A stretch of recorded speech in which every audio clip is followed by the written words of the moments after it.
Hi, welcome to How She Made It series, where we are talking about what it takes to become a wealthy woman. And today I have a beautiful expert with me, Catarina Andrade. I am Tiffany Scott, your host. I am the founder of You, Me, She Collective, where I help women really define their uniqueness so they can create their in-demand brand. And I'm also the founder of Sister Suppers, so check out sistersuppers.com, where we create community from within our homes through sisterhood. And Katarina and I met 2 years ago now in Bali at a women's retreat that we're all at, and she was just a really beautiful standout energy there. And Katarina, she supports overwhelmed leading mothers to feel calm, confident, connected to themselves, their family, and their calling. Hi, Katarina. Thank you so much for joining us. Hello, lovely. Oh, thank you so much for inviting me. I'm so happy to be able to connect on this topic too. It's an exciting topic. It is, and it's one that we need to lift the veil on and get really clear about. So many of us live in the fear around wealth and money and what it means and health and all those sorts of things. And I know that you really embody what I feel is true wealth, and you help so many women do that as well. And so you're zooming in from South Africa at the moment. You are actually an African. We were just having that discussion. So just tell us a little bit about your journey from, getting to where you are now, like why you feel called to support women on their journey through motherhood and leadership, really. Yeah. Well, I really appreciate having a forum to kind of discuss both the leadership side and the motherhood side and the business side, because for me, it was kind of that intersection is what I'm really interested in, because that was my personal experience. So I worked in global health, women and children's health, for over a decade. And in that time, I was, leading programs all throughout Africa, supporting women and children's health. And it was wonderful, and it was a lot of work, and I really loved it. And then I had my beautiful son, and somehow, in my mind, it almost doesn't make sense, right? Because you'd think I would have a baby and finally be a mother and be even more excited to support mothers and babies in that continue my work. But I really struggled to stay connected to my previous work as a new mother. I think, years and years of over travel and overachieving and over striving, which is, my default mode. I just really hit a low, and I was so burned out. And I just remember having this moment where I just felt like a failure, like I'm failing at being a mom, and I'm failing at being a leader to my team, and I'm failing at being a wife, and I'm taking terrible care of myself. And so I just, I had that experience, and there's some of us who aren't used to being failures, like we got it together. We're like always, succeeding. So that really, hit me hard, because I was like, okay, this is not what I envisioned for motherhood. And also, I do want to continue to make a contribution. So it wasn't that I just wanted to stay home with my baby. It was something felt off for me. And what I realized was if I'm going to spend time away from my son, it's going to be doing something that I'm super passionate about. And this, for now, the work that I was doing at the time isn't it. And it wasn't that it wasn't going to be it again, but I just thought, this isn't it, and I don't know what it is, and I need to focus on me, and something needs to change. And that's how I ended up getting on the entrepreneurial path, almost, by mistake, that I was just so burned out. I just, I put a little bow on that career, and I left things open to see what arose. And it was really out of just a desire to create a lifestyle where I could have the flexibility to be with my son, and also to do something that I really truly loved, supporting women and potentially children or not. I didn't know what it was going to be. Now, as you mentioned, a big focus of what I do is supporting women in their motherhood journey. But at the time, I was just like, I don't know what it is, but it's something. And that's really how I got to where I am now. And I'm happy to talk a little bit more about how, that evolved over time in my business. But that's kind of the background, the pre-businesshood journey and the pre-motherhood journey, and then they kind of intersected. And it was like, oh, okay, this is new. I need to figure out what it looks like for me, and really consciously creating that life and lifestyle. Yeah, and I think there's something that's really profound that you hit on there, because often when we move from corporate or a job to start our own business and go on our own journey to create freedom and space into entrepreneurship, we have this ideal of what it looks like. But sometimes we end up falling back into the habit, and I know I have, about working hard and grinding and hustling and just really working to the bone. And it can be a hard habit to break when you're trying to build a business and continue a business or grow a business and get out of that space of like, I've got to work more to create more. And as a mother, that can be even harder to create that space. So what do you feel like has really helped you to live in that space of why we create our own entrepreneurial journey, why we create our own business so we can support other people and not get into that space of particularly as overachievers as well, not get into that space of like, I've got to work more to succeed more? Yeah. I think so. First, I'm just going to say it's a constant moment by moment effort. I'm sure you can relate, and anybody who has those tendencies can relate to. So part of it is just being conscious of that and our patterns. We each have different patterns. Not everybody's born this way. And so just noticing that and noticing where our default is. So that for me was just the first step. It's like, okay, this has worked for me in the past. It doesn't work for me anymore. What needs to shift here?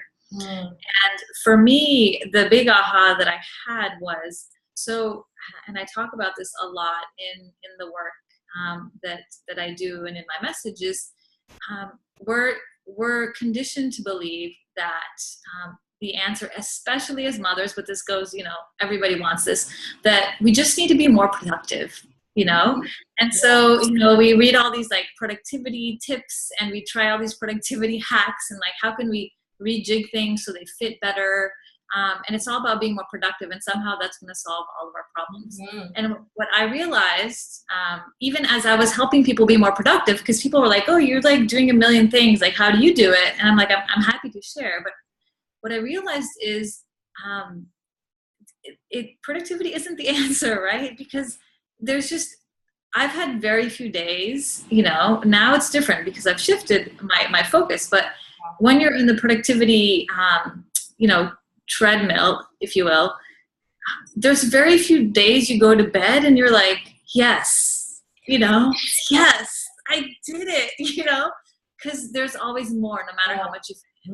And I just realized for me personally, that just kind of fed onto this not enoughness, like on a daily basis, in terms of like how much I was doing in my business, in terms of how much he was aiming to achieve in a year. Like, no matter how you cut it, there was just multiple layers of not enoughness everywhere.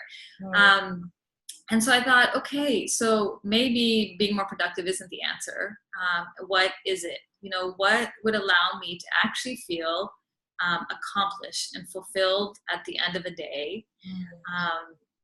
And what I landed on was presence. And so I literally made that shift. I even wrote on my blog a few years ago this letter to productivity. I'm breaking up with you. I love it.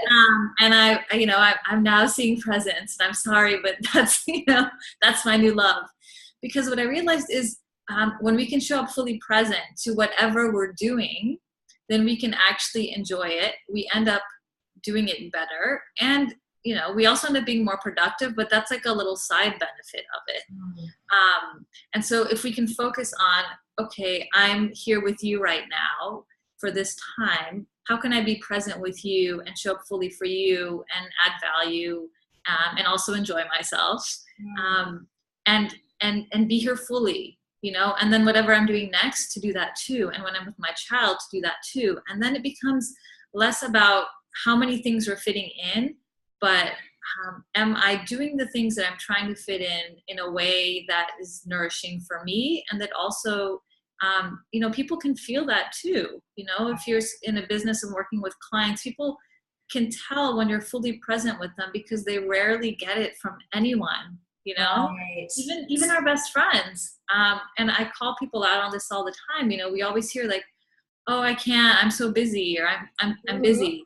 And I'm like, can we eliminate that from our vocabulary? Because who's not busy, right? Right. And so, can we be the one who's not too busy for a client, or not too busy for a friend or for our child? And what would that look like? And yeah, and that completely shifted it for me. I don't know if that answers your question. I think it does. Yeah, it does. And it's beautiful. And it's such a good reminder because the productivity part or the doing part, when you can be in a space of presence, is groundbreaking. And I have to say, again, you're reminding me it's something that I continually have to move into because I am a doer, I'm a striver, I'm a goal setter, I'm an achiever, and that's how I've always defined myself. And it's such a big shift to move out of that because it all comes back to worthiness, right? Yeah. Value and worth. And Yeah. the presence place is magical when you can fully be in it.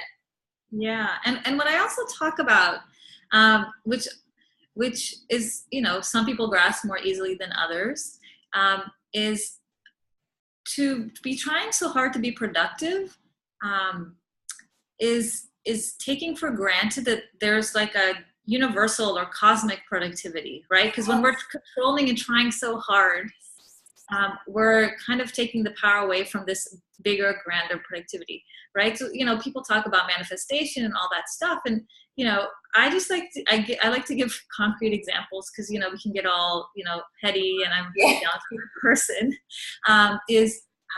I last year, I had a million things to do. And, on those days you're like, oh, I'm not going to meditate, or I'll do it later. Right. And Yeah. then half the time you don't, and then you regret it. But this day I was like, I have so many things. Okay, I'm going to meditate, forget it. I'm just going to do it, 5 minutes. And I sat down to meditate. And so in that meditation, I just had the thought to reach out to somebody and offer to speak at their event. And I was like, okay, that's strange. Like hadn't set an intention to be doing more speaking engagements or anything. And it was a pretty big event. So, it wasn't just like, hey, it was a big deal. And there's lots of speakers and they had been booked for ages. And so it was like kind of a random crazy thought. But I was like, okay. And so I went back and I was like, okay, let me just pop an email to this person and just say, hey, I know you're hosting this event. If you happen to be looking for a speaker, like this is something I can contribute.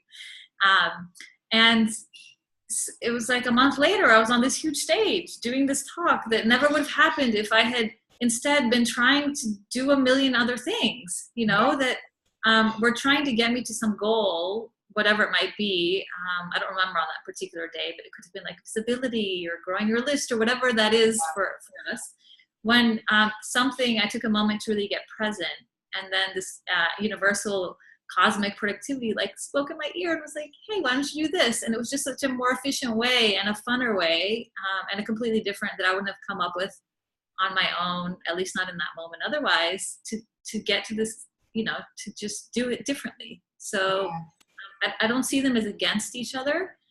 I just feel like presence is it's more graceful, and it's a nicer way. It just feels nicer to us too, So it's, Yeah. a lot of this is our ego. I think our overachieving ego is like, no, I can do it, and we just need to like be a little bit more humble and be like, I can do it, but like, I can also do it in other ways, and I'm open to what that looks like. And it's like the art of surrendering, really. Yeah, and we can do it, and we can allow spirit, universe to guide us within the space to do it as well. Like I love that example that you gave around you sat down, you created space, you became present, you meditated, the idea, the thought came in, and then you acted on it.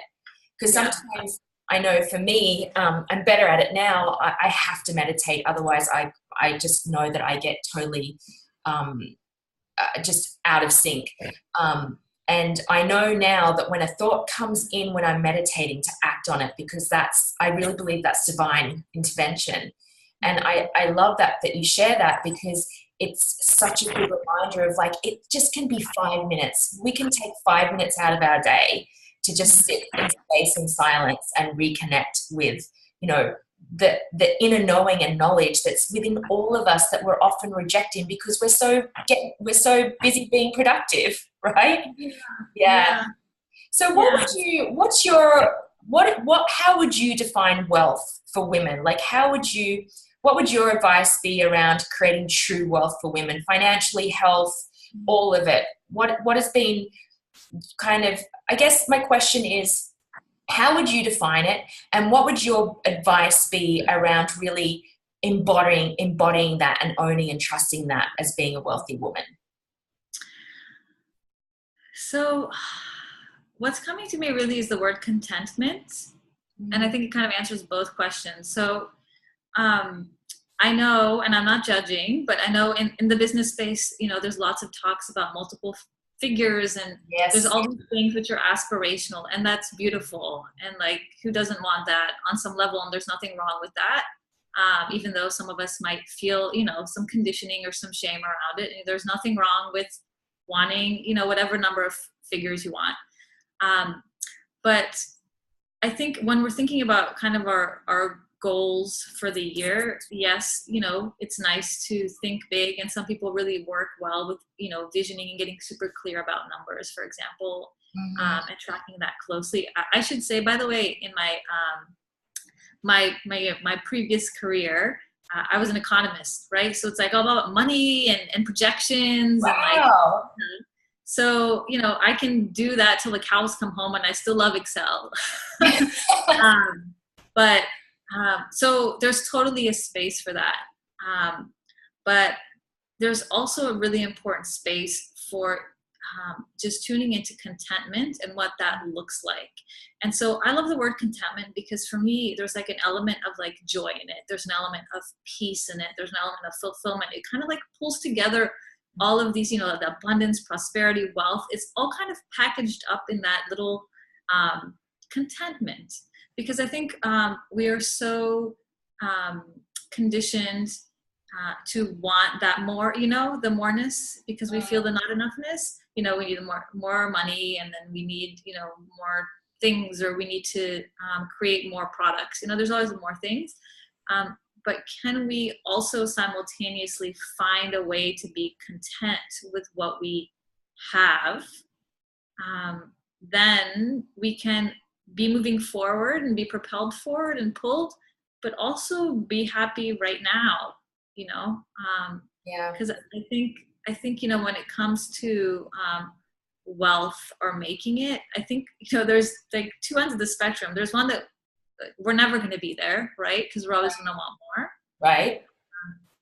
And then there's the other end, which is like, okay, but so then we need to always be there, because if we're never there, we either need to always be there, it's never going to happen, right? So for me, I really link it to this this practice of, okay, how can I come back to, yes, I want more and I want to grow, even in our own personal development. Like, we all want to keep evolving, but can we also be really content with where we are right now? Because that's what then will create the space for us to grow, because we're in like that place of, you know, love and abundance and prosperity, and we can keep growing in that, as opposed to thinking, okay, I want more, and then we're never really happy, and then, you know, we're overachievers, so we're not making time to celebrate our achievements. Yes.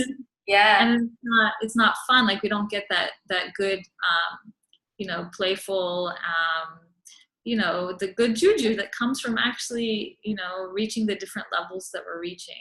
So yeah, it just comes to contentment. And when I started reflecting on it, I'm like, I told one of my coaches this, I'm like, but I feel like such an underachiever. Like, contentment's so like blah feeling, you know? It's like you really want to like dominate and like crush and all that. It's like, no, but contentment, you know, can that be sexy enough for us? to find that in the now, and then that will allow us to keep growing. It doesn't mean everything stops and will be stagnant. I think things that actually will accelerate because we're just in a good place energetically that allows us to grow and accelerate in our business and our personal lives, but in our bank accounts too. Because like as soon as we start worrying about the money, then the money becomes something to worry about.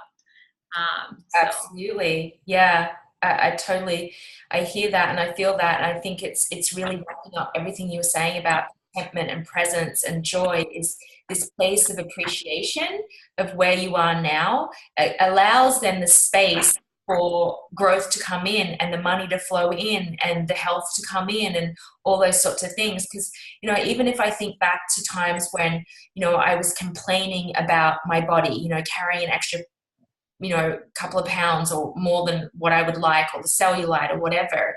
And then something might happen where you shift even more into a space of I'm just talking about weight or health at the moment. And then you look back and you're like, wow, I was actually really fit and healthy back then. I don't know what I was complaining about, And so you can look back in the past of like when you had a certain amount of money and things were actually going okay, but you were still complaining that you needed more money. So I love what you were just, really talking about is contentment. And also it's almost like I don't know if it's a paradigm shift or it's like moving out of the patriarchy of like having to achieve, right? Mm-hmm. And being in that energy of like, yes, life is good. I'm okay, and it's just going to get better. It's a real and it's so important because what all these wisdom teachings teach us, especially as women, is that when we are in that place that you just mentioned, that's when we're attracting and that's when we're open to receiving. Yeah. And so it doesn't work for us to be playing that game. It just makes it more difficult, as opposed to, okay, when we're really in that space of feeling content, then we are open to receiving. And then that's when the receiving can happen. Because I think our tendency as women is to just give till the cows come home. Yeah. And that happens in our house, that happens in our business. I know that's for me why I, really experienced a serious case of burnout. And so it's like creating that space for receiving. Like we need to like sit still and open our arms to receive. We can't like be running around like having a visual of myself in the yard, like, give it to me, Like, it's like trying to throw a ball and it's like I can't catch it because I'm moving, Yeah. If I just sit still, then then I can actually receive. So. That's a really good visual, like running around trying to juggle all the balls when they're, being thrown at you. If you just stay still, then they can be thrown at you and you can catch them. I love that. Yeah, or you can like preempt, oh, the ball's going to be there. Let me like walk over and pick it up, You not always rely know. on the balls to throw me a bunch of balls. So Yeah. So, is there something that you've moved through fairly recently that was like a aha or a big shift, or even if it was like something that was really challenging that or you may even still be in it where you've come out the other side and you're really seeing the lessons and learning the lessons of like, oh, that makes sense as to why I had to experience that to get to where I am now?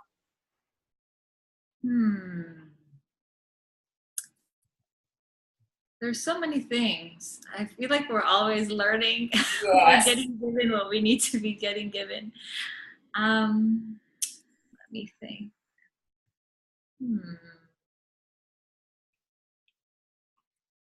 I think for me, the thing that's coming to mind that's most present is this conversation that we've been having, but in the context of motherhood. So I was planning to be pregnant, and as a business owner, you start thinking, okay, like let me organize my life and my offerings, and let me like create space for this new child that's coming into the world. And I just, I think I was just trying to over control it, even though the other things, I got really good at releasing in my business, but it was just like an area of my life that I just hadn't really, I hadn't eaten that humble pie yet, that overachieving humble pie. Yeah. Um, and so like in terms of like a fertility journey, that's been really interesting for me because I support, pregnant women all the time. And women used to come to me for support around fertility.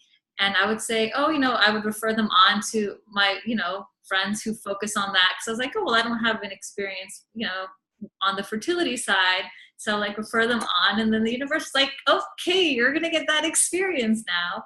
Right. And so for me, it's been really interesting in terms of finding that balance between, like trusting and surrendering and allowing, and believing in divine timing, but also not falling into that, what you mentioned before, which is like we meditate and then we don't actually take any action. We almost like surrender like our responsibility to do anything.